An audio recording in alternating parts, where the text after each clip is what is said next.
Good morning, ladies and gentlemen, boys and girls. Extra, extra! Read all about it! It's a beautiful day on Main Street, USA! Good morning, good morning. Can you feel it? I'd say there's something magical in the air, wouldn't you? I am Warden Wilson Mutua, and I am happy to welcome you to Harambe Wildlife Reserve. Just make believe you're a tiny little seed. A tiny little seed that's reaching up to meet your need. Now you've got it. Wow, wow, wow! WDW Radio, your information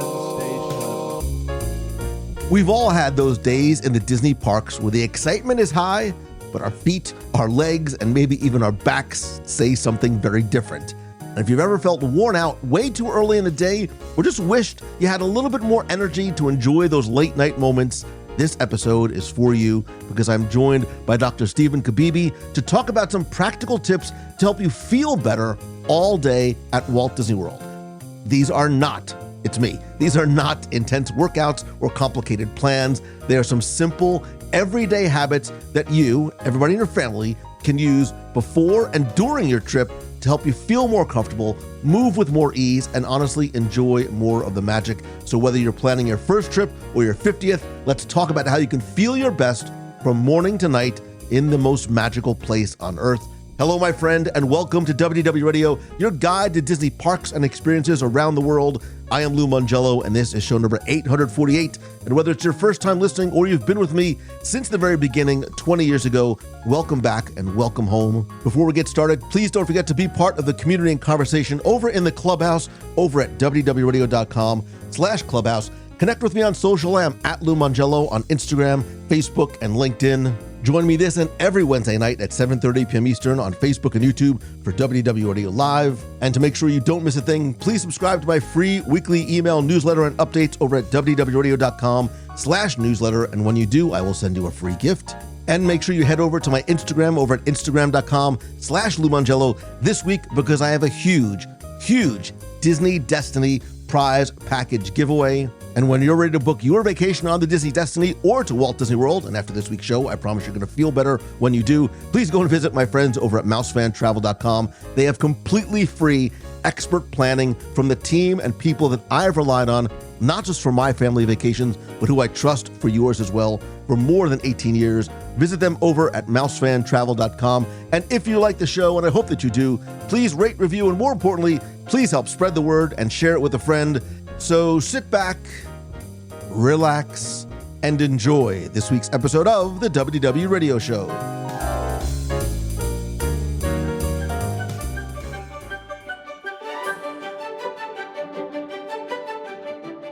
Every Disney fan knows the feeling.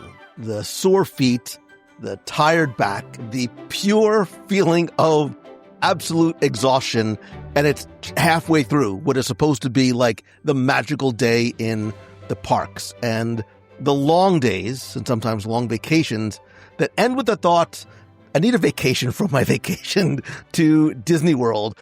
That is not the way you're supposed to feel, and hopefully we're going to try and find a way to help you not for again, because this week I am joined by my friend, fellow lifelong Disney Parks fan, and Momentum Weekend Workshop attendee, Dr. Stephen Kabibi. He is a physical therapist and the author of Disney Ready, Your Pain-Free Parks Survival Guide. It is a book not just about walking more, but about walking smarter. Stephen, welcome to the show. Lou, thank you so much for having me. It's a really big pleasure to be here. I have a feeling if I could go back in time, especially to when I would go with my very young children and say, why couldn't this book have been here earlier? You probably would have saved me a lot of, not just a lot of stress, but a lot of recovery time. So I want to talk about some of the science and the strategies, and I think some of the stories even too, about feeling your best. I think before, sometimes we don't think about it before, during, and after your Disney vacation so you could really make the most of every moment. It should not be the Epcot Death March. It should be this magical time where, you're smiling as much as you possibly can, even if it's 11 o'clock at night on July 4th in Magic Kingdom. But so I want to talk about as you do in your book, like how to prepare your body for Disney, like preventing the pain, which we all know, especially as we get older, before it starts, and how to make sure that you have the energy to enjoy every magical moment. And you know probably that my favorite question is why, and yours too. We're going to get to that too in terms of what you talk about in terms of finding your personal why. So before we get into the why of the book, let's sort of talk about why you. Like, why are you, because you're not just a fan who loves going to the parks. It's about the science and the school behind this. Yeah. So, I've always been some sort of athlete my entire life. I took up running in middle school and high school, and then I took up road bicycling after that. And I've always tried to keep myself fit. So I've always had this love for body movement, body mechanics. And that's what eventually led me to going to physical therapy school, getting my doctorate in physical therapy. And, that eventually led me to combining my love of physical therapy with my love of the Disney parks. Now, the thing is, I'm coming from California. I moved in from California, so I grew up going to Disneyland, or I spent a lot of my life going to Disneyland and Disney's California Adventure, which is a completely different beast compared to Walt Disney World, right? As we know. And my first trip to Walt Disney World was actually as an adult, not too long ago. And I went with my family. We went for, I think it was like 4 or 5 days. And by the end of that third day, I was pooped. I was done. My back was starting to hurt. My feet were aching. I was fatigued. It was hard to stay awake on Carousel of Progress, which honestly is one of my favorite attractions like ever. It is. It should not be where you go to take a nap. You should be going with, right. Absolutely. So, coming back from that first trip, I was like, there's no way that can happen again to me, because I want to enjoy the Disney magic without having to worry about that. Am I going to get fatigued at the end of the day? Is my back going to make it towards the end of the trip, And then it was during that time I was going to get my doctorate, and I learned a lot more about body mechanics, which I also really love, which I mentioned earlier.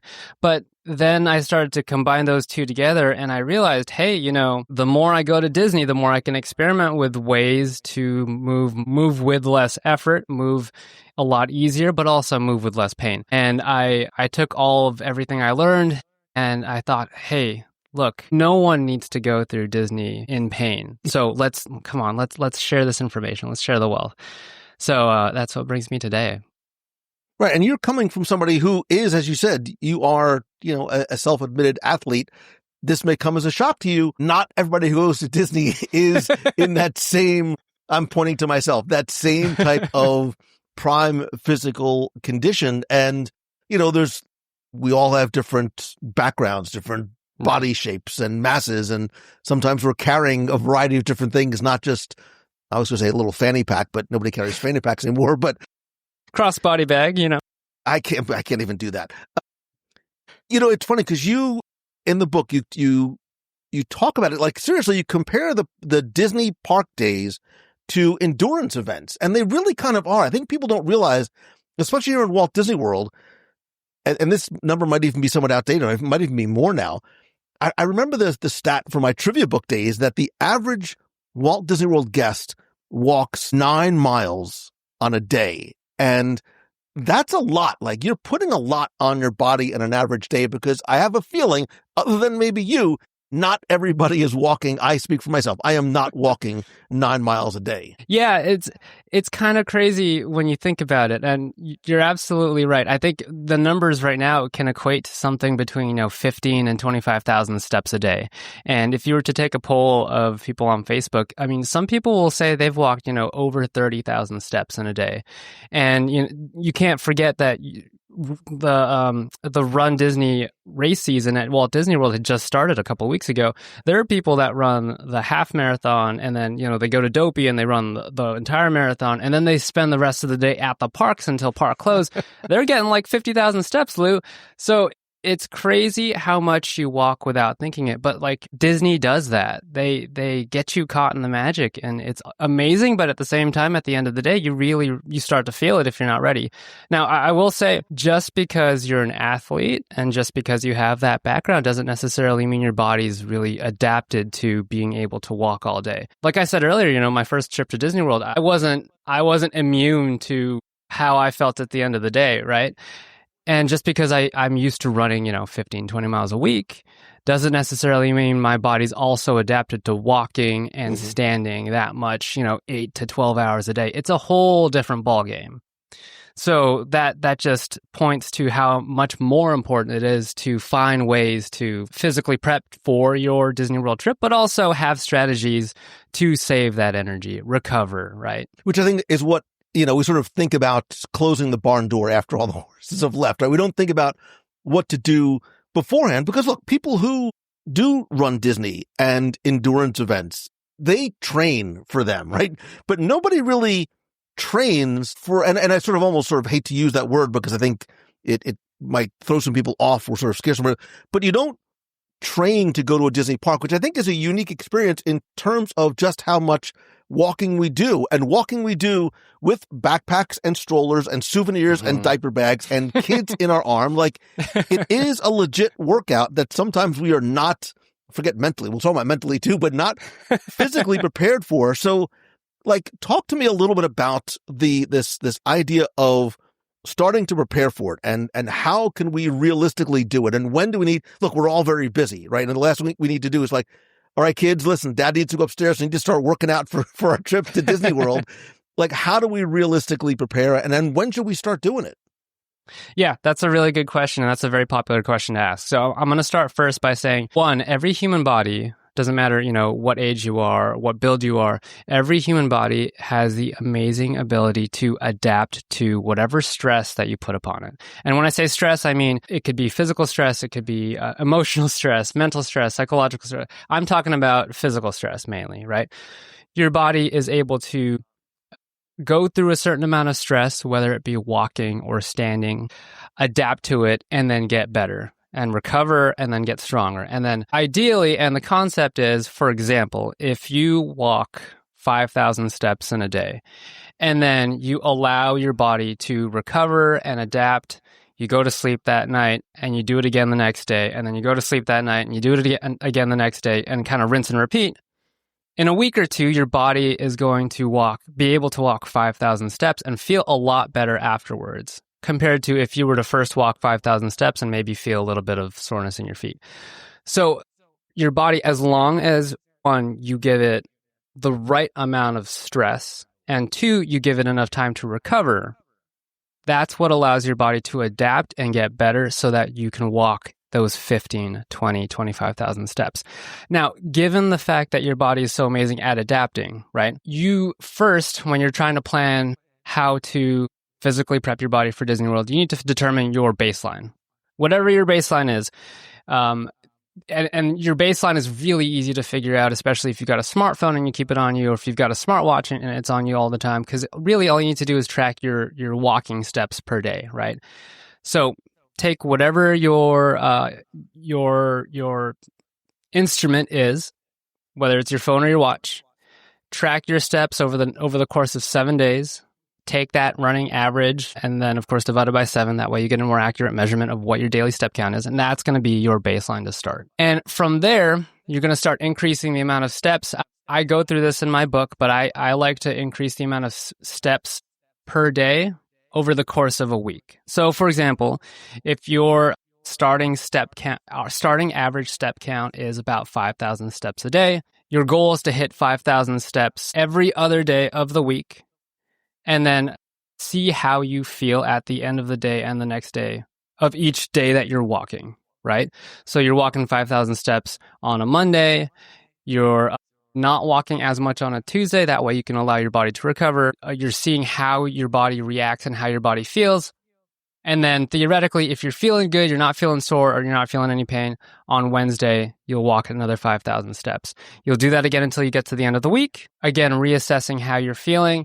If you're feeling pretty good by the end of the week, you're not feeling any pain or soreness, by the next week, you up your number of steps.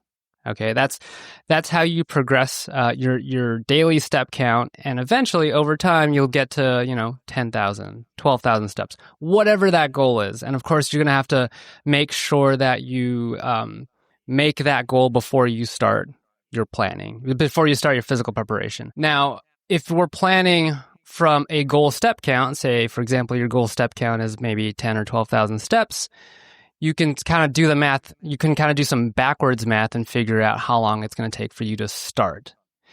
If your starting step count is on the lower side, you're probably going to need more time to prepare. You might need maybe like 2 or 3 months to prepare.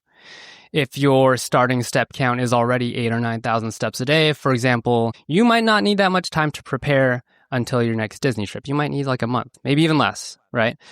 It all depends on where you're starting. So those are the kinds of things to think about. I outline it all in my book, but that's where you start, and then that's how you kind of build upon that and Right. And I like the fact that you have these walking plans as opposed to just get more steps in every single day, because we're all coming at different physical fitness or physical, in my case, physical. This might come as a shock to you, Steve. And this is not the body of an athlete. If you can't be an athlete, be an athletic supporter. Like the line from Grease, right? But sometimes I think it's even more than that. And you know, you also don't want to overwhelm people with, well, you need to sort of day and work every day, because what are like 2 or 3 very quick things people can do today to start sort of getting themselves Disney ready? And again, the goal is the goal really is so that you have a better time while you're there, and your recovery time after is not like dad needs a couple of days just to like lay on the couch and recover from the Disney trip, because it's not, the way you want to feel, especially if you come back on a Sunday night and you're back to work on Monday morning. So like 2 or 3 quick things people can start doing at home to start getting ready for their trip. Yeah, totally. So the first thing for sure is to make a plan. Make a goal, make a plan, right? If you don't have a plan, then you don't have clarity of where exactly you're going to be going to be able to prepare, right? The second thing is to have some sort of accountability buddy. Our good friend, Sean from But Mostly Disney, we just did a podcast together, and he straight up told me, like, he didn't tell me beforehand. He told me straight up, hey, for my next Disney trip, I'm going to be posting every single day while I'm going on my walk with my dog. I'm going to post a picture and tag you on Facebook, just so that I'm going to be his accountability buddy. To have someone like that, and Lou, I mean, you gave us at Momentum the task of finding our accountability buddies, because we both know how important it is to keep each other accountable. That way you can achieve your goals, right? So second step, find an accountability buddy. The third, I would say, is to work on your daily habits, because your daily habits help define how you approach your entire Disney trip. So, for example, in terms of my daily habits, I like to have a very specific morning routine and a very specific evening routine. And this comes really handy, especially when you're on vacation, not just at Disney World, but really anywhere you're going. If you've found your daily habits, made them automatic, then one, you have full control of how you start and end your day, right? If you have full control, you feel a lot less stressed. You think a lot less about what you're going to be doing in those mornings and evenings, which gives you a lot more mental capacity and mental space to figure out everything else about your vacation. You get to focus way more on how you can soak in the magic, how you can plan everything. It just makes things a lot easier. And then of course, having a good morning and evening routine sets you up for success altogether. It gives you more energy because theoretically you'll get a lot better sleep. So a lot less stress overall. It sets you up for your next day because you'll have a lot better sleep. It'll make you feel a lot more productive in the mornings because it'll put you in the right mindset to start your day. And really, it just boosts your overall energies and energy levels. So those are the 3 things: daily habits, accountability buddy, and then make a plan. Yeah, and I want to be clear, because when we talk about sort of preparing for your trip or almost sort of training for your trip, I don't want anybody to get the vision of or the mental picture of being at the gym on a treadmill with a 17-degree incline, with a backpack, a diaper bag, and a baby Bjorn with like weight in it, like literally feeling like they have to train for this. But you also said something that I think is really important too, which is, again, we talked earlier about, the why, right? You talk about in the book, your personal why. And I think one of the things that is such a big part of this is not necessarily the physical part, but the mental part. Like, why is mindset as important as muscle when it comes to like preparing for and enjoying your Disney vacation? Yeah. In short, I mean, mindset is really what drives you, right? Mindset and having your own why allows you to, prepare day in and day out and be consistent and keep showing up even though you might not feel like showing up. Motivation doesn't always, you don't always feel the motivation every day you wake up, but as long as you know your why and you keep repeating your why, that's the reason why you'll keep getting up and doing the thing. Let's talk about when we're actually at the parks. And, I find sometimes that my motivation and my why and my soreness and tiredness differs. Like, I can, I walk at a very fast pace. It's the Jersey in me. People are like, you have such little legs. How do you walk so fast? I'm like, it's easy. I'm walking to the boathouse. Of course I'm going to walk fast.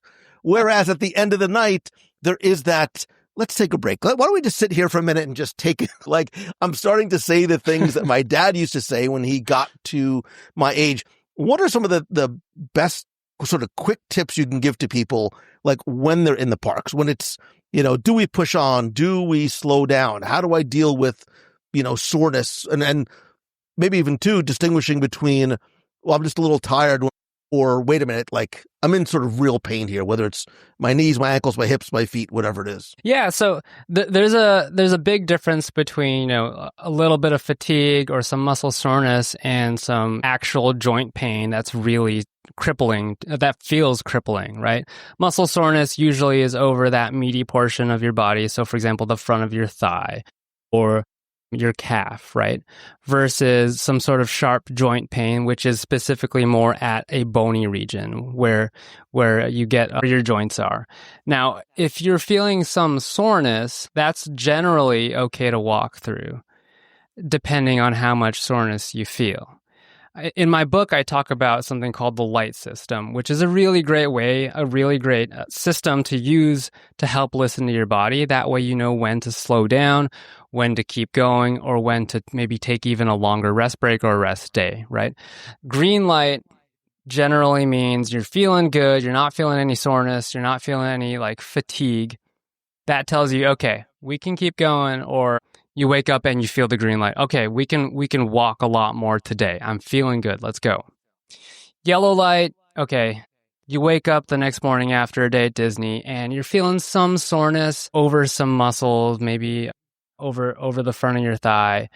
And maybe that soreness will go away after warming up, doing a little bit of stretching. That tells you, okay, you can keep going for the day, but maybe you should take a few rest breaks throughout the day, walk a couple hours and take a rest break at the bench by World Showcase Lagoon or something and, do some people watching. And then if you're in the red light, so after a day of walking at Disney, you wake up and you've just got this unrelenting either muscle soreness that just, it's difficult to take a few steps in the morning, or if you've got that sharp joint pain that's just really stopping you from walking more than a few minutes, or maybe even more than like 20 or 30 minutes, okay, that tells you, hey, we should probably think about taking a longer rest, take more and longer rest breaks throughout the day, or even take an entire day off from the parks and just, spend some time at the pool.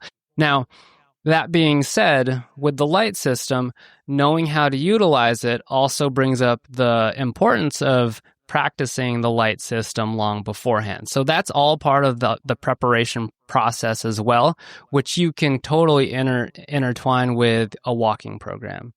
Using that light system when you're using your walking program allows you to listen to your body while you're walking, after you're walking, the day after.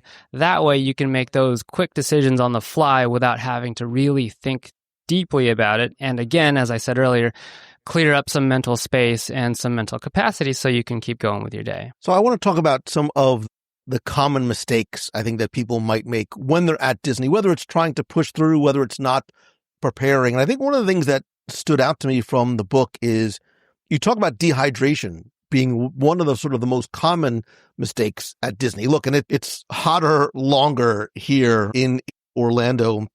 I think it's easy, but it's so, I think, easy to overlook like the sense of being dehydrated. So talk about sort of like your advice for staying hydrated? What are some of the maybe overlooked hydration trips?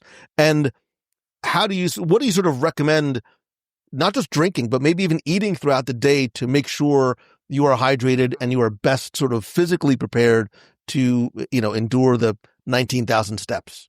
Yeah, so typically on any given day, not just a day at Disney, it's recommended, or I like to at least tell my patients to drink the equivalent of ounces in water that is half your body weight. That is to say, if you weigh, about 150 pounds, you want to drink about 75 ounces of water within the day, right? And that sounds like a lot. But if you're at Disney World, where you're walking and you're expending energy and you need that water to help keep you cool during the summer, and you're in the sun, which also tends to dehydrate you, you're going to need a lot more water than that too, right? Your body really needs energy in food, and then also it needs to stay hydrated. That way you keep your own energy levels up all day. And we all know how it feels when you are dehydrated and you reach the end of the day and you're just like, I'm kind of seeing double now, Those are the worst, let me tell you. But so on a typical day, half your body weight in ounces. At Disney, when you do the calculations, it differs between men and women, but generally men need to drink at least 150 ounces of water within the day. Women, about 100 ounces of water in the day. And again, like any other given day where you drink half your body weight in ounces, it sounds like a lot. It really sounds like a lot. But a lot of that water can come from what you eat as well. And Disney does a great job in providing a lot of food that has a lot of water in it. So, for example, you'll get a lot of water from things like fruit. So watermelon is a really good example. Or vegetables like cucumber, tomatoes are the ones that I'm thinking of off the bat that are at Disney.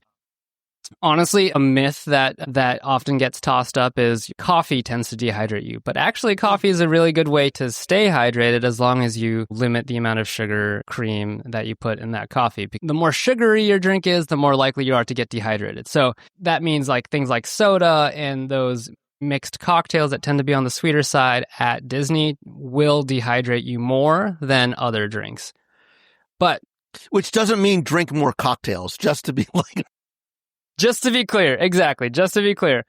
But that means coffee, tea, those drinks are like 99% water. Those are really, really easy ways to get more water into the day. And we know how long the line gets at Starbucks and Joffrey's every day that we walk into the parks. So really easy ways to get some water through food, through coffee, through tea.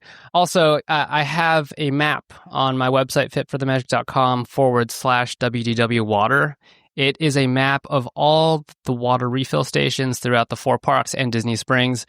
It's really easy to pull up on your phone and just go through and find whatever water station you need to. That combined with a 12-ounce reusable water bottle, and you're set. I say 12 ounces because anything bigger than that just feels like a drag to wear or to put into your bag. It's like so you're bringing your weights with, right? You're bringing your weights with you and carrying them on your back. Exactly. As long as you know where the water refill stations are, you've got a small water bottle, you'll be good to go, right? Again, planning is key. And I think that's one of the things that Disney has really done well over the past few years is installing so many of those water refill stations. And look, don't forget too that any counter service restaurant you could walk up to and get an iced water. Again, keeping your body cool, but also making sure that you stay hydrated as well. There's something else in your book too that I'm really happy that you talked about. As somebody who, especially as I started to get older, have started to notice more and more issues. It's not just about the weight that we're carrying on our bodies and how much we're walking in the oppressive heat, but it's also about making sure that you wear the right things when you go to it. I'm not, talking about, your Mickey Mouse teacher. I'm talking about shoes. And I think this, and look, man, I go to the parks and you can talk to this. I go to the parks and I see people in like their Walmart $1.99 super thin flip-flops. I'm like, my God, woman, how are you possibly walking through the parks? Talk about the importance of shoes and the difference between walking shoes and running shoes and, are wearing flip-flops, like, is it good for you to wear that in the parks? Like, and, I've heard some people say, well, no, you can't wear those because they're too soft or they're too cushioned. Like, how do you go about making sure you pick the right shoes? And is Crocs just the answer? Is Crocs just the answer to... A lot of people will say Crocs are the answer. Now, the short answer is wear what's most comfortable to you, right?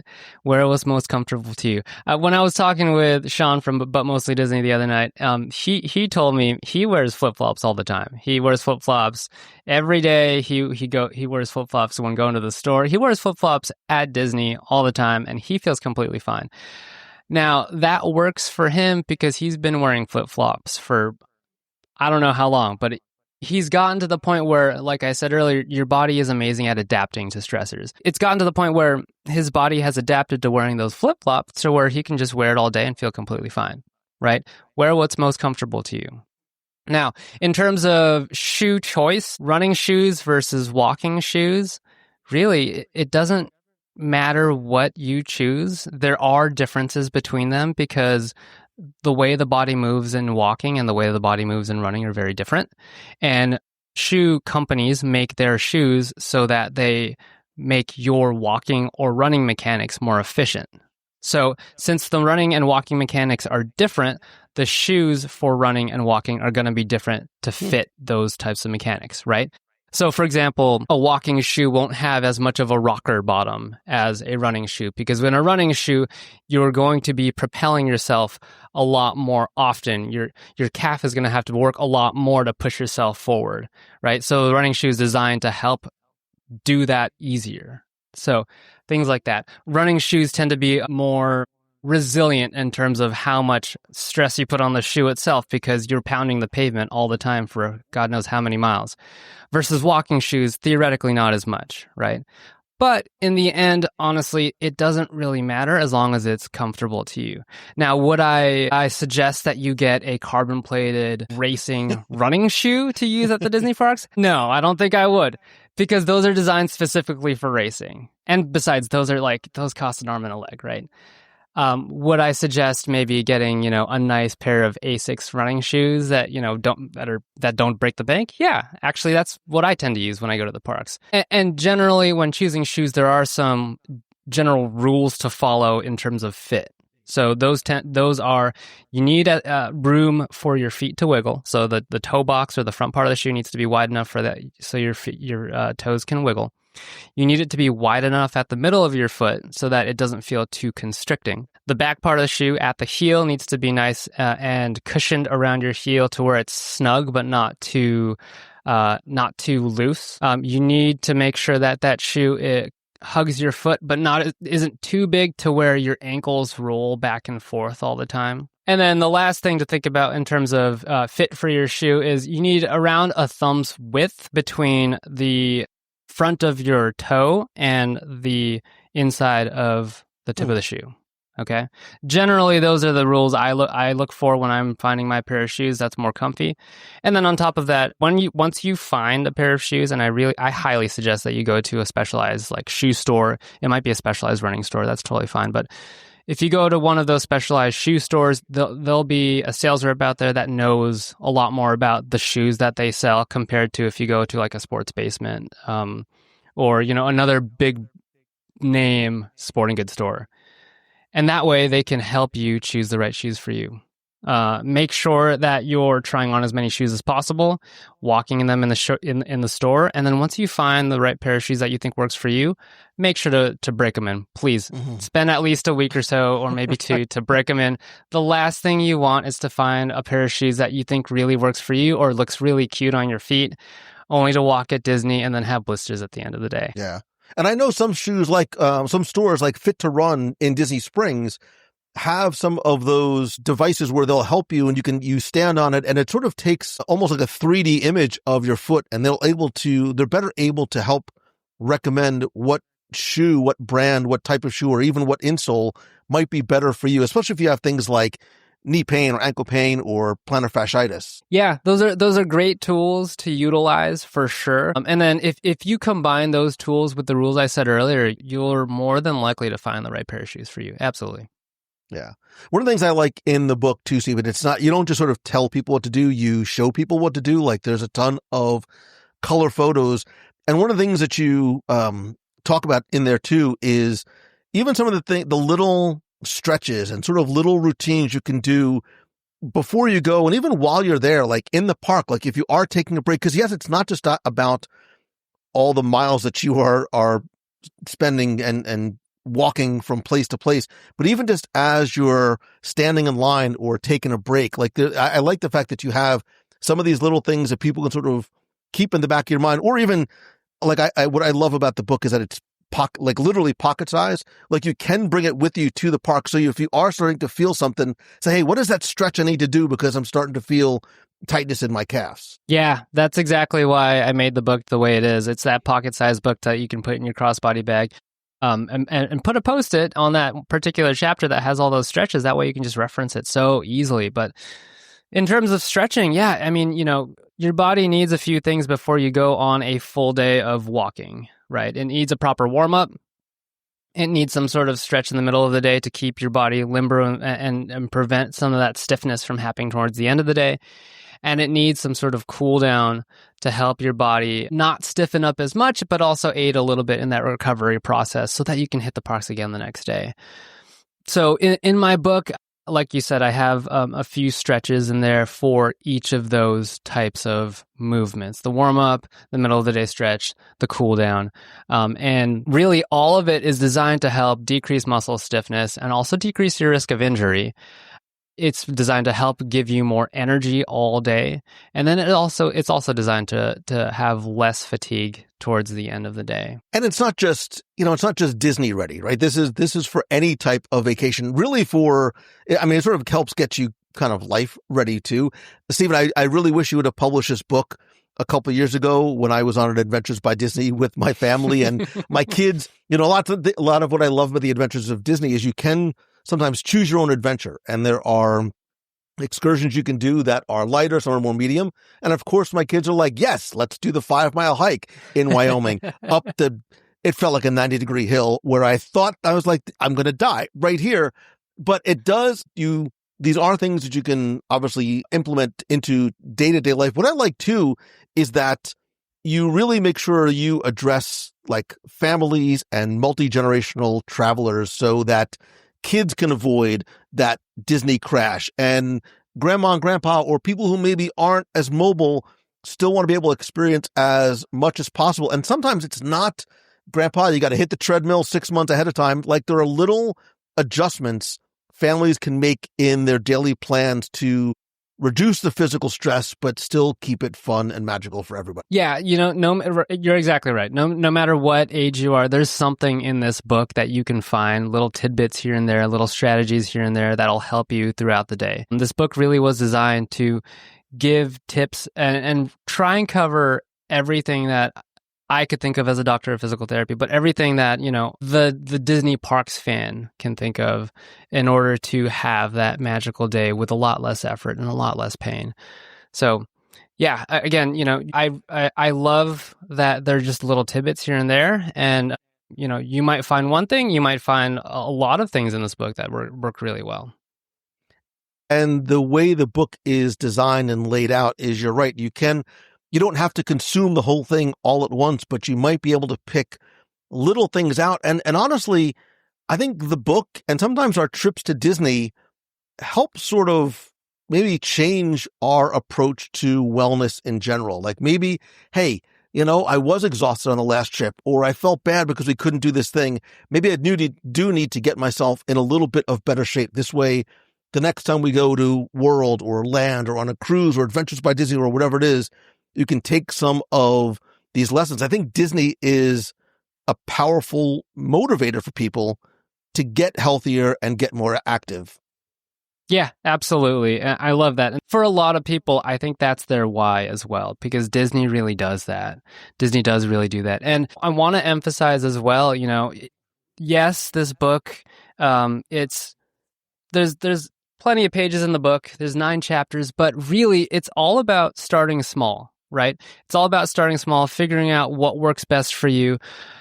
If your physical prep plan for your next vacation means starting a walking program, you don't have to start by walking 10,000 steps. You can start by doing a 10 or 15-minute stroll with your dog. If you're trying to build up and walk a lot more, why don't you break it up and do small walks throughout the day? You know what I mean? So you don't have to go all in, because if you go all in all at once, that sets you up almost for failure. You might as well just start small, be consistent, and then build from there. Yeah, I was going to say, if you wanted people to sort of take one thing away, I think that's it. You don't have to eat the whole elephant. You can do these things in sort of very small increments and sort of continue to work your way up. If somebody's leaving next week, leaving next week and going, oh my God, there is no way I'm going to get myself in shape for this trip that I'm leaving with my multi-generational family and, 18 cousins, God bless you. What is sort of your advice for somebody who's leaving next week, just discovering the book and just about to get ready for their trip? Yeah, I would say take that week and just learn how to listen to your body. I would advise use the light system. Start there. Because if you learn how to listen to your body, then you know how to navigate your body as it will walk through Disney World. Nice and simple, really. I'm not even going to go into like any sort of other prep. Like that's really it. So our good friend Lisa Denoto Glassner had just run her 99th and 100th run Disney race a couple weekends ago at Wine and Dine. And that training prep leading up to that race, I mean, she wasn't running as much as she used to because life happens. And when life happens, you got to pick and choose what's more important to you, right? So completely respect for that, right? And same thing happened to me. But anyways, the reason why she was still able to run the 10K and the half marathon with a lot less training than what she's used to is because she's spent the time and she's been very mindful in how to listen to her body and knowing when she can run a little faster or when she had to slow it down. The concept is no different from how you should approach your Disney World vacation. If you just took it, it might not even take a week. It might only take a couple days for you to really learn your body as long as you are intentional about it. You learn the light system, you're intentional about knowing when to slow down or when to speed up. You make that a habit, and then you're pretty much set for your Disney vacation. Like if that's the case. Yeah, and there's so much more in the book that I found like fascinating and valuable and sort of gave me my own little light bulb moment. But I'm also sure that there is somebody listening who has very specific questions about, the way they approach the parks, or maybe there is some sort of issue that they have, whether it is with their foot, knee, back, shoulder, or whatever it is. Where can people find you online? Maybe reach out to you if they have a question. And the other thing too is talk about your newsletter, which I love because you continue to not just supplement the book, but you also provide a lot of these very simple, very easily consumable, like tips and tricks and bit of advice that you send right via newsletter. Yeah, you can find me. You can contact me through my website, fitforthemagic.com. You'll find everything you need there, which also links to my socials as well as my YouTube page, which also has videos of warm-ups and stretches that you can find useful. And in terms of my newsletter, every week I will send out some bits of information. So for example, last week I talked about how to handle the cold at Disney because, believe it or not, at Disney World, it actually gets kind of cold. I'm still waiting for that to happen. Well, I guess it depends on where you're coming from, right? But it's November and it's still 85 degrees outside, so. Well, I tell you, honestly, the mornings, I know it's only 55, but the humidity sometimes make it feel like it's in the 40s. If you're not prepared for it, and you're coming from California, you might come out here with shorts and a t-shirt only to realize, damn, I should have gotten like 3 layers. That's right. It can catch you off guard if you're not ready, right? Absolutely. But anyways, every week you'll get a newsletter on tips on how to have a pain-free Disney vacation. Just a couple days ago, I released a blog post on everything you need to know about how to recover from plantar fasciitis. So that is on the blog at fitforthemagic.com. I'm working on making sure that the blog stays up to date every week, along with the newsletter that comes out every Sunday.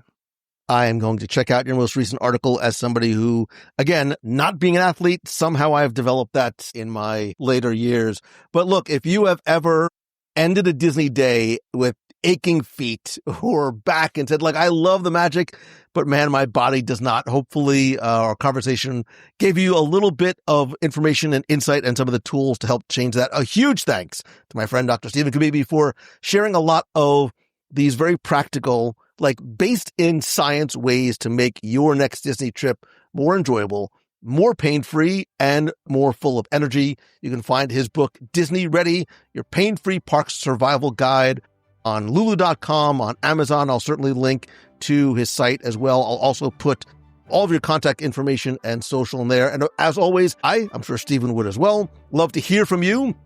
What are maybe your best tips for surviving, and I hate to use the word surviving a full Disney day? Or if you have any specific questions, I know Steve would be happy to answer them either in the clubhouse or if you email him directly. You can also call the voicemail at 407-900-9391. Stephen, thank you again so very much. Congratulations again on the book. Again, you came to Momentum last year. Somebody from Lulu was there talking about a book, and just a few months later, the fact that you handed it to me at the retreat was something I think was an incredible accomplishment. So thank you for being here. Stay hydrated. Lou, thanks so much. It's really been a pleasure. Number one super quick tip, like overlooked tip, like that nobody else is talking about to make sure you have a pain-free day in the park. Go. Oh my gosh. Find shade. Shade is hard to find in the middle of World Showcase. Oh my gosh. There's like no trees while you're at the water. That's why I love my spot up in Japan. It's shaded, It's cool, and there's sushi and green tea. That's how I hydrate. Is sake a good hydration tool? Probably not, but... Well, less sugar content than a mixed cocktail, right?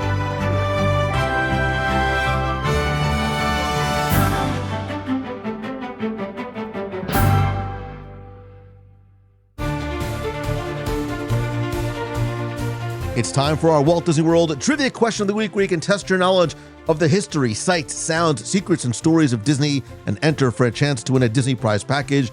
And this week's trivia contest is brought to you by the most important part of WDW Radio, which is you. And by joining the WDW Radio Nation, you not only help to support the show, live shows and events, but you're also part of the magic that makes it all possible. And for as little as $1 per month, you unlock exclusive perks like scavenger hunts, group video calls, a private community, surprise packages, and more.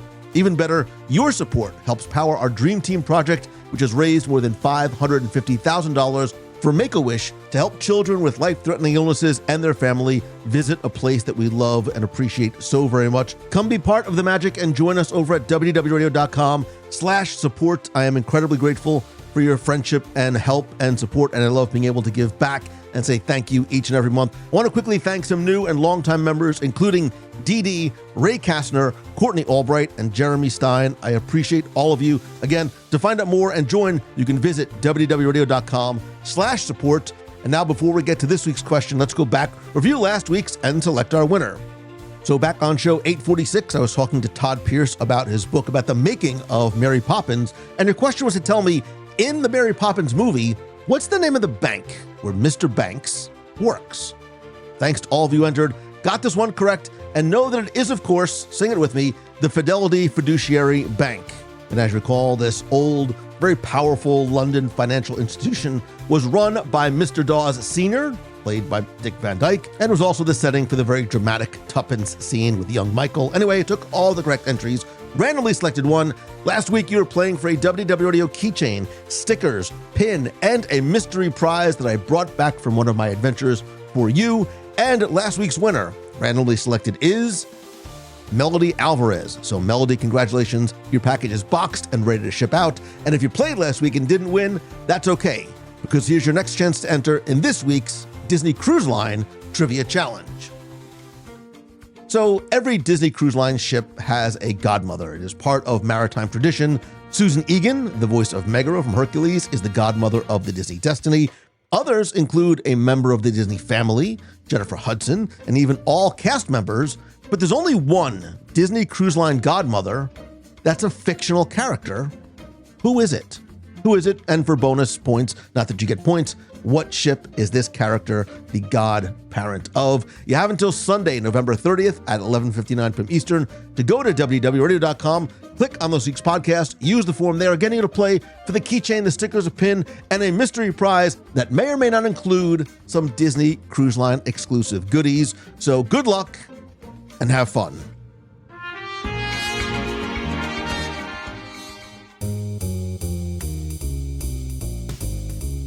That's going to do it for this week's show. Thank you so much for taking the time to listen this and every week. I know that your time is your most valuable commodity, and I appreciate you spending and sharing it with me. I hope that you found a little bit of insight, inspiration, and maybe a little bit of magic in this week's show. If you did, if you enjoy what you listen to, please do me a favor, help spread the word, share the show, and tell a friend. And this week on Thursday is Thanksgiving here in the United States. And I know personally for me, I have a lot, I think we all have a lot to be thankful for. Thanksgiving is again another one of those holidays for me, like Father's Day and Mother's Day, that I don't think we need a particular day to celebrate something that we should be grateful and thankful for every single day. I know I wake up every morning so appreciative, one, that I woke up that morning, and two, that you afford me the opportunity and the gift to do what I do. And I think no matter where we are, no matter what we do, no matter what we might be going through or battles we might be fighting, sometimes very privately, I think there's always something to be grateful for every single day. It's part of the reason why I talk about choosing the good. I think there is an opportunity to choose the good every day, to be thankful every day, but know, especially this week and on this day, will we recognize those that we love, those that we are surrounded by, those that we miss, and the people that we are thankful for. Know that I am incredibly thankful to and for you. None of what I get to do and share and experience happens without you. So know that, look, I say all the time, we are friends, whether we have met yet or not, and I mean that. Know that even if we have never met before, if we've never interacted before, in person, online, or on social, there is one kid at heart living in Florida that is incredibly grateful for you. And you make a difference, a positive difference, whether you realize it or not. And speaking of being grateful and making a difference, you may or may not know that Make-A-Wish has been important to me since the very beginning of my journey, starting with the writing of my trivia book back in 2003. And over the years, we have done everything from fundraising to auctions to our running team to other events to help raise money for Make-A-Wish. To date, we've raised more than $550,000 to help children with life-threatening illnesses come to visit this place that we all love, Walt Disney World, so much. And I want to invite you to something that we did for the first time last year and I instantly fell in love with. And no, don't worry, you don't need to run for this. In fact, it's the opposite. Because on Thursday, March 26th, is the 19th annual Morgan & Morgan Walk for Wishes in Lake Eola Park in Orlando. And there is no running, no training, no pressure. It's just one lap around beautiful Lake Eola that we do together with free food and music and entertainment and an amazing sense of community and purpose. Last year was our first time walking together. It was incredible, and I loved it so much. And we had such a great turnout from the WDW Radio family. I was invited to be a member of the Walk for Wishes community, so I would love to see you, our clubhouse, our running team, friends, and family come together again to help Make-A-Wish grant life-changing wishes for children with critical illnesses. And once again, we have a WDW Radio walking team that you can come and be part of. You can come alone, you can bring the family, you can bring kids, you can bring your dog. You can even order one of the cool WDW Radio walking team shirts. You can learn more and sign up at wdwradio.com/walk4wishes, and I hope to see and walk with you there. So that's it for this week. I hope to see you on the live show this Wednesday. Remember, you can tune in, watch, and chat on our Facebook page or on the WDW Radio channel on YouTube. It's this and every Wednesday at 7:30 p.m. Eastern. It is Friendsgiving this Wednesday, so I hope to see you there. So thank you again for letting me be part of your day. Don't forget to choose the good, be the good, set an example for others. So until next time, see ya. Hey Lou, this is Chrissy from Anchorage, Alaska. I am currently listening to your show, and I am driving from Alaska down to Florida. I'm on day 12, and your show has been keeping me company for a long time and a large part of this journey. So I just want to thank you and say hi. Hi, it's Elizabeth from Massachusetts. Just listening to the most recent episode. So fun, so relatable as a self-proclaimed Disney adult myself. I'm so pumped to hear that AJ wrote a book. Like, I don't know how I haven't seen this about Disney adults, but I can't wait to now go buy it and she just makes great work. So I've been also following her since the very beginning.